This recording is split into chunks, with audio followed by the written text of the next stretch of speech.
পেঁয়াজের রেসিপিটা আমার তৈরি হয়ে গেছে, আর এটা আমি ভেঙে দেখাবো কতটা ভালো হয়েছে। দেখো কতটা ভিতরে খুব ভালোভাবে কুক হয়ে গেছে। দেখো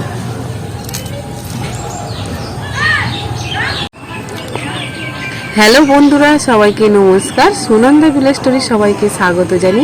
আবারও আজকে আপনাদের কাছে নিয়ে এসেছি একটা নতুন রেসিপি শেয়ার করব। আলু আর পেঁয়াজের দারুণ একটা পকোড়া রেসিপি আজকের বানাবো, সেটাই আপনাদের কাছে শেয়ার করব। আলুটা ছাড়িয়ে নিয়েছি, কুড়ে নেবো এই দিক দিয়ে।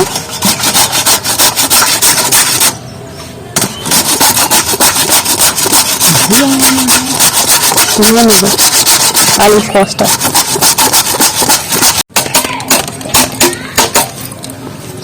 কেটে নিয়েছি, ধুয়ে নেবো তো। আর আলুগুলো কত কষ, জলে দিয়ে ভালো করে জলে দিয়ে থেকে তুলে নেবো হাত দিয়ে।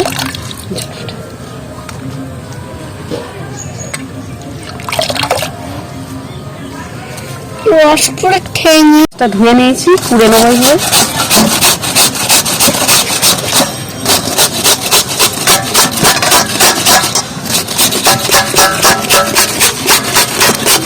পেঁয়াজগুলো ওটা দিয়ে দিচ্ছি।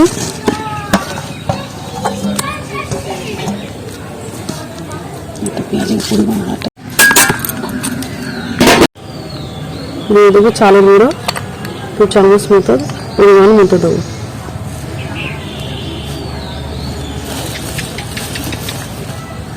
আর দিয়ে দেবো বেসন, দিয়ে দেবো নুন,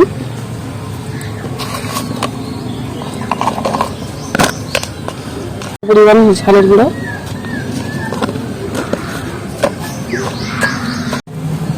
দিয়ে দেবো লঙ্কা কুচি কুচি করে নিয়েছি, দিয়ে দেবো।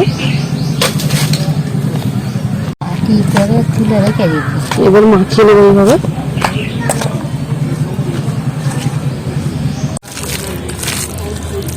ভালোভাবে মাখিয়ে নিয়েছি আমি।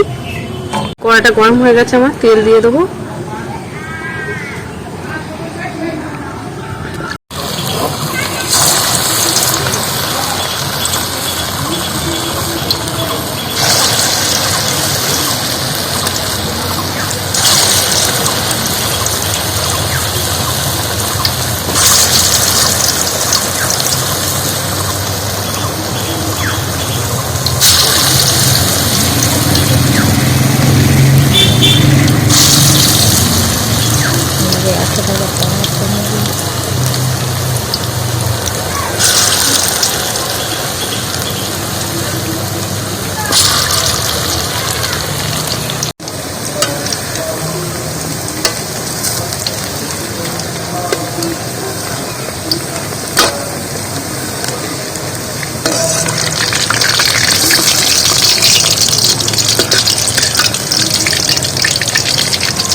চারিদিকে মাটি ফেলে আর আগে সব করে শুধু কি হয়।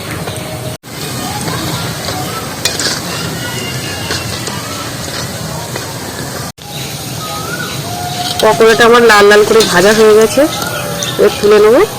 আর কতটা সুন্দর হয়েছে দেখো।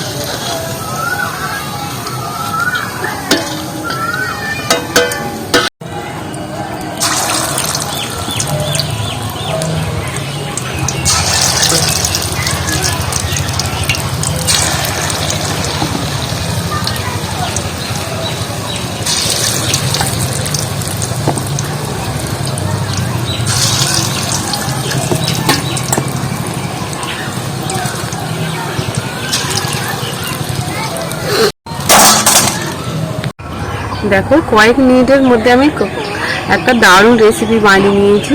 বাড়িতে আসা কোনো অতিথি আসলে দোকানে যাওয়ার টাইম লাগে, সময় লাগে। বাড়িতে কিন্তু এই ধরনের জিনিস থাকে, আলু পেঁয়াজ সবার বাড়িতে থাকে। কম সময়ের মধ্যে যদি এটা আমি করে নিই, একটা চা চা যতক্ষণ লাগে আর এটাও বানাতে ততক্ষণ লাগে। বাড়ি আসা অতিথি খুব খুশি হবে।